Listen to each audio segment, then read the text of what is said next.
이제 뭐 주요 지표들은 이제 발표가 어느 정도 끝났고 오늘 만기일인데요. 이후의 흐름들은 어떻게 될 것인가 시장 전략 세우는 시간 오늘 마련했습니다. 교보증권 영업부 이윤여민 FP 팀장님 오셨습니다. 어서 오십시오. 네, 안녕하십니까. 미국의 4월 물가 지표를 이제 봤고요. 네. 그 영향으로 우리 시장 약세이고요. 오늘 만기일이고요. 이후에 단기 전망은 어떠세요, 팀장님?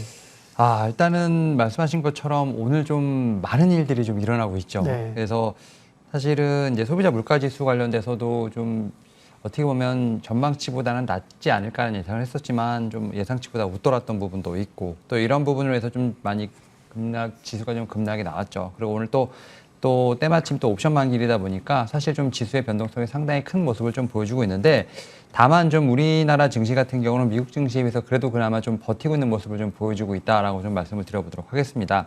특히 이제 코스피 같은 경우는 그래도 외국인의 매수가 조금씩 좀 잡히는 모습을 보면서 확실히 옵션 만기일에서 좀 외국인들의 포지션 변동이 좀 있지 않을까 좀 생각을 하고 있는데 뭐 지수 라인을 좀 보게 된다고 하면 이제 사실은 코스피 같은 경우는 화요일에 이미 좀 저점을 좀 찍은 것 같습니다. 코스피 같은 경우는 2,500에서 2,530선 라인에 대한 부분이 확실한 좀 지지 라인을 좀 형성되는 부분을 좀 체크해봐야 되지 않을까 생각을 하고 있고 코스닥 같은 경우는 좀 코스피보다는 좀 살짝 좀 많이 밀리는 모습을 보이고 있습니다만 그래도 850선을 상당히 좀 견고하게 지지하고 있는 모습을 보이고 있습니다만 800선까지도 열어두는 모습들 이런 모습을 좀 봐야 되지 않을까 생각을 하면서 일단 지수 라인은 이렇게 좀 말씀을 드려보도록 하겠고 오늘 같은 경우도 살짝 어떻게 보면 밀렸다가 급 하락했다 다시 올라오는 모습을 좀 보여주면서 일단은 좀 지수에 대한 지지력 테스트는 좀 계속 진행 중이라고 말씀을 좀 드려보도록 하겠습니다.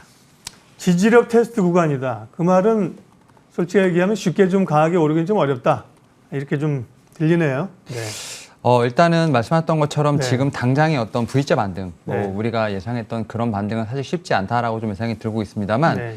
5월 같은 경우는 이런 얘기가 있지 않습니까? 뭐 세린 메이라는 좀 얘기가 많은데 네. 사실 어떻게 보면 최근에는 좀 스테인 메이, 좀 강제적으로 좀 버티는 상황이 좀 펼쳐지고 있는 상황인데 저는 뭐 6월에서 7월 정도면 그래도 기술적인 반등은 나오지 않을까 생각을 네. 하면서 지금 당장은 좀 힘들지만 그래도 기술적 반등으로 지수 측면에서 봤을 때 10에서 15% 이상은 6월에서 7월 정도는 오를 수 있지 않을까 좀 생각을 하면서 일단은 좀 건디는 구간이 아닌가라는 좀 말씀을 드려보도록 하겠습니다. 섹터와 종목 이야기하겠습니다. 오늘 삼성전자 얘기할 텐데요. 삼성전자는 정말 만인의 주식이고, 이제 좀 65,300원인데요. 이제 좀 오를 때 되지 않나요? 삼성전자는. 물론 외국인 이제 수급이 달려있고 그런 건데요. 네. 65,000원 구간에서. 그러면 지금 살까 고민하신 보다도 이제 물려서 계신 분들이 여전히 많을 거예요. 이제나 저제나. 삼성전자 시각은 어떠세요? 일단 뭐 삼성전자 같은 경우는 삼성을 보는 시각이 저는 한 3가지 정도로 있다고 생각을 하는데 네. 어떤 우리나라 지수의 대표로 보느냐 아니면 반도체 섹터의 대장주로 보느냐 아니면 삼성전자 자체적인 모멘텀으로 보느냐 이런 부분을 좀 체크를 해봐야 될 것 같은데 뭐 실적적인 측면에서 봤을 때는 1분기에 상당히 좋은 모습을 좀 보였고요. 그다음에 2분기, 3분기도 상당히 좋은 모습을 보일 것이라는 증권의 전망이 있습니다. 여기에 또 이제 미국에서 바이든 대통령이 좀 방문할 경우에 지금 삼성전자 팹을 방문한다고 합니다. 그때 이제 이재용 부회장의 어떻게 보면은 1년 정도 쉬었지만 다시 한번 경영 일선으로의 복귀가 좀 예상된다는 점에서 봤을 때 좀 분명히 호재는 있다라고 말씀드릴 수 있을 것 같은데 최근의 하락 같은 경우는 삼성전자 자체에 대한 모멘텀보다는 오히려 지금 이머징 마켓에 대한 회피 현상이 좀 있지 않을까 좀 생각을 하면서 대표적인 뭐 삼성전자, SK하이닉스를 좀 외국인들이 던지는 모습이 나오고 있기 때문에 사실 모멘텀보다는 오히려 지금 지수 대표성의 어떤 종목으로서의 어떤 그런 피해를 보고 있지 않나 좀 생각을 하고 있는데 저는 뭐 삼성전자 같은 경우는 이제 65,000원 이하 같은 경우는 충분히 저는 분할 매수가 가능하지 않을까라는 좀 생각을 하고 있습니다. 다만 이제 삼성전자 같은 경우는 이제 대형주다 보니까 최근에는 뭐 대형주가 좀 잘 가는 장세가 절대 아니다 보니까 오히려 좀 중장기적인 관점으로 봐야 되지 않을까 좀 생각을 하고 있고 사실 시장에서는 지금 특별하게 관심은 없습니다만 지금 인텔비전 2022가 지금 이틀 정도 열렸죠. 여기서 지금 DDR5 관련된 지금 서버용 CPU가 좀 나왔기 때문에 이런 측면에서 봤을 때 메모리 쪽에서도 어떤 모멘텀이 하나 있지 않을까 좀 생각을 하면서 삼성전자 같은 경우는 그래도 악재보다는 좀 호재가 좀 더 많이 기다리고 있는 상황이다라고 좀 말씀을 좀 드려보도록 하겠습니다. 네. 섹터 가운데 특징적인 게 해운주 얘기하겠습니다. 그동안 이제 뭐 철강이나 뭐 우주항공 이런 쪽에 주목을 받다가요. 해운주가 다시 시장의 주목을 받고 있고요. H&M이 대표적이지만 펜오션이 최근에 흐름들이 더 강하거든요. 해운주가 이렇게 주목받는 이유는 무엇인지, 또 해운주 가운데 지금 해운주 접근 가능한지 말씀해 주세요. 사실은 이제 어제 사실 해운주도 상당히 좀 강하게 좀 올라오는 모습을 좀 보였고, 그래서 이제 제 눈에 좀 대한해운이 상당히 좀 눈에 들어왔는데, 예. 사실 이제 벌크선 운임지수랑 이제 컨테이너 운임지수가 약간 좀 나뉜다 볼 수 있을 것 같은데, 좀 BDI죠.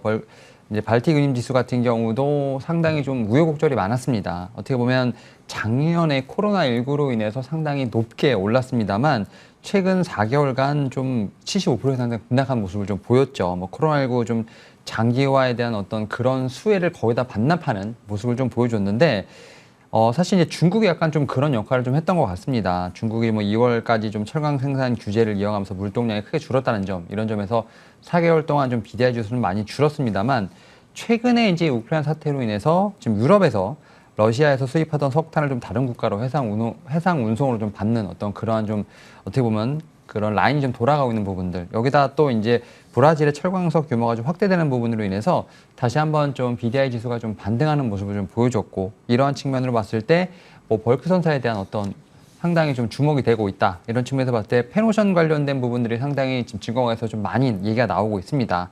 다만 좀 이와 반대로 지금 컨테이너 운임 같은 경우는 좀 이제 중국의 봉쇄가 좀 치명적이지 않나 좀 생각을 하고 있습니다. 지금 러시아 우크라이나 전쟁에 대한 장기화뿐만 아니라 중국의 지금 제로 코로나 정책에 좀 어떻게 보면 맞물리다 보니까 결국 이런 좀 국제적인 어떤 정세에 따라서 컨테이너 지수 같은 경우는 조금은 좀 하락을 하고 있지 않나 좀 생각이 드는데, 이런 부분도 좀 시간이 지나야 될 것으로 보이고 있습니다. 특히 이제 중국의 봉쇄 조치가 좀 하반기에는 어느 정도 완만하게 좀 이루어질 것이라는 점에서 봤을 때 컨테이너 운임 지수 같은 경우는 좀 지금보다는 좀 하반기에 좀 반등을 노려봐야 되지 않을까 좀 생각을 하고 있고, 다만 이제 HMM 같은 좀 대표적인 종목들 같은 경우는 실적에 대한 부분을 계속 체크를 해보시면서 제가 볼 때는 매매를 하시는 걸 좀 말씀을 좀 드려보도록 하겠습니다. 그러면 해운주 가운데는 팀장님 관심주는? 저는 이제 앞서 말씀드렸던 뭐 펜오션, 대한해운 같은 이런 좀 BDI 관련된 종목들이 좀 더 낫지 않을까라는 좀 생각을 하고 있는데, 일단은 뭐 리오프닝 관련된 쪽에서 봤을 때 좀 물동량이 상당히 많아졌다는 점에서 봤을 때 저는 충분히 좀 BDI 쪽에서 상승에 대한 부분들, 여기에 또 펜오션 같은 경우는 실적에 대한 부분도 상당히 지금 주목이 되고 있거든요. 뭐 1분기 같은 경우는 전년 동기 대비했을 때 뭐 영업이익이 한 120% 증가할 것으로 예상되고 있는 부분이 있기 때문에 실적에 대한 기대감도 충분히 있다라고 좀 말씀을 좀 드려보도록 하겠습니다. 관심을 받고 있는 섹터가 해운주인 반면에 오늘 사실 기업별로는 제일 충격적인 주가 하락이 나타나는 게 LG생활건강이거든요. 주가 한번 보여주시겠습니까? 요즘은 뭐 실적이 조금만 미스나게 되면 뭐 여지없습니다. LG생활건강이 시총이 10조인데요. 예, 13%를 밀어버리니까요. 중국에 대한 봉쇄 영향이 있었고요. 어닝 쇼크를 기록했다는 건데, LG생활건강 그리고 화장품주에 대한 전략 좀 주십시오. 지금 전고점이 178만 원이었는데 지금 앞에 일자가 빠졌습니다. 그래서 상당히 충격적인 좀 주가의 흐름이라 볼 수 있을 것 같고, 지금 말씀하신 것처럼 뭐 실적에 대한 부분이 상당히 크게 미스가 났죠. 이래서 지금 시가총액이 10조가 넘는 종목도 이렇게 좀 강하게 좀 밀리고 있는 상황인데, 결국은 이제 화장품 면세점 그리고 중국에서의 어떤 매출이 좀 급감이 나왔다고 볼 수 있을 것 같습니다. 특히 이제 봉쇄령에 대한 부분, 그다음에 글로벌 경기 침체에 대한 부분을 좀 직격탄을 맞았다라고 볼 수 있을 것 같은데, 다만 여기서 좀 위안을 좀 삼아보자고 한다면 중국보다는 이제 일본이나 어떻게 보면 북미 쪽에서는 안정되게 좀 매출이 나오고 있는 상황이다 말씀드릴 수 있을 것 같습니다. 특히 이제 미국 같은 경우는 전년 동기 대비했을 때 한 4% 이상 좀 매출이 성장하는 좀 모습을 보여주면서 좀 긍정적인 흐름을 좀 보여주고 있기 때문에, LG생활건강 같은 경우는 중국에 대한 어떤 좀 매출 비교도가 좀 상당히 높지만 결국은 이런 부분을 통해서 좀 타개야 되는 어떤 그런 출구를 좀 찾아야 되지 않을까 좀 생각을 하고 있고, 제가 앞에서 말씀드렸던 것처럼 이제 중국의 봉쇄령 같은 경우는 좀 정치적인 문제가 좀 있다 보니까 하반기에 좀 풀릴 것으로 예상을 하고 있는 상황입니다. 결국 그렇다는 얘기는 2분기에도 좀 실적에 대한 가시성이 뚜렷하지 않다는 점에서 봤을 때 지금 상당히 매도 리포트가 많이 나오고 있는 상황입니다. 수급도 상당히 좋지 않기 때문에 오히려 지금 보유하신 분들 같은 경우는 뭐 기술적 반등 시에마다 제가 볼 때는 좀 리스크 관리를 하시면서 좀 빠져나오는 전략을 좀 피는 게 어떨까라고 좀 생각을 하고 있습니다. 화장품주 전반에 대한 시각도 비슷한 건가요? 네. 일단은 화장품 중에서도 이제 뭐 ODM, OEM 관련된 네. 종목들 혹은 이제 미국향 수출이 많은 종목들에 대해서는 오히려 좀 매수에 대한 부분을 좀 가지고 있지만 네. 중국향이 좀 많은 종목들에 관해서는 여전히 저는 이제 보수적인 접근이 좀 필요하지 않을까라고 좀 말씀을 드려보도록 하겠습니다. 얼마 전에 이제 리오프닝 되고 마스크를 벗는다고 해서 사실 화장품주 관심 받을 때도 지금 말씀하신 이런 기업들은 주목 못 받았고요. 뭐 색조라든지 국내 굉장히 좀 시총이 작은 그런 기업들이 좀 주목을 받았었더랬죠. 예. 자, 시장 전략 좀 마무리하도록 하겠습니다. 네. 일단은 저는 이제 지수에 대한 부분 앞에서 말씀드렸지 네네. 않습니까? 코스피 2,500에서 2,530, 그다음에 코스닥 같은 경우는 800에서 850이 좀 지지가 된다고 하면 네. 저는 충분히 좀 그 라인 지지 시 분할 매수가 좀 유효하지 않을까 좀 생각을 하고 있습니다. 사실은 바닥이 어딘지에 대한 부분을 그 누구도 맞출 수는 없다고 생각을 합니다만 우리나라 지수 같은 경우는 그래도 미국 지수보다는 좀 단단하게 좀 버티고 있다고 생각을 하고 있고 그 이면에는 좀 실적에 대한 부분이 상당히 많이 강조가 되지 않나 좀 생각을 하고 있습니다. 다만 이제 최근에 보게 되면 어떻게 보면 일반 업종보다는 테마적인 색채들이 상당히 많은 좀 어떤 이런 업종이나 섹터 쪽에서 좀 순환매가 빠르게 돌고 있는데 그런 거는 제가 볼 때는 약간의 좀 이렇게 단기 트레이딩을 하시는 분들의 영역이라고 생각이 들고 있고요. 일반 투자자분들 같은 경우는 좀 실적을 좀 기반한 지금 과대 낙폭된 종목들에 대한 어떤 관심이 유효하지 않을까 좀 생각을 하면서 일반 업종 중에서는 반도체, 자동차, 그다음에 2차전지 섹터에 대한 어떤 성장주에 대한 분할 매수가 좀 유효하지 않을까 좀 생각을 하고 있습니다. 저는 일단은 어떻게 보면 바이에 대한 부분들, 셀보다는 좀 바이의 입장을 좀 말씀을 드려보도록 하겠고, 다만 단기적인 것보다는 약간 스윙적인 측면에서 한 5월에 사서 한 6월, 7월까지 좀 보유하는 전략을 좀 말씀을 드려보도록 하겠습니다. 네, 오늘 마켓 주민은 또 역시나 흔들리고 있는. 사실 또 올라오더라도 다 올라오면 언제 살까가 아니라 올라오면 언제 팔아야 될까를 고민하고 있는 거니까 시장이 센치는 안 좋은데요. 오늘 시장 전망 전략 세웠습니다. 교보증권 영업부 윤여민 팀장님 함께했습니다. 고맙습니다. 네, 감사합니다.